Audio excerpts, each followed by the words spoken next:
Hi, my name is Katarina Stenklo. I am within Enterprise Solutions at Cytiva. What I do is to design processes from end-to-end solutions into GMP manufacturing solutions for different modalities. So I'm essentially translating a process that is currently in the milliliter scale and scale it up to a liter scale.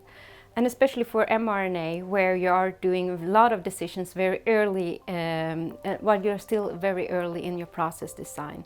And while I was doing this, I realized that some of the decisions have a great impact on your investments, your batch cost, and your throughput. One of these decisions is around the capping strategy.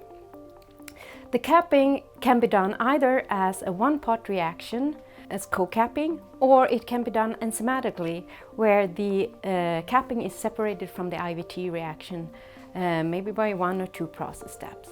With the enzymatic capping, you usually get a higher titer from the beginning in the IVT step, but with the more process steps, you will get a reduced overall yield. And also, by adding more process steps, you will add on more consumables and occupy the clean room for a longer time. Sometimes it actually is the length of your process and the short processing time that is the most important thing to keep a good yield for your product. And then you also need to consider the cost of the reagents, the enzymes going into reaction, as well as the cost of the consumables and the occupancy of the clean room. And of course you need to consider the security of supply, and also if you have to pay for licenses or IP for one or the other strategy. So if I was going to give one advice, it would be to look at the process very holistically.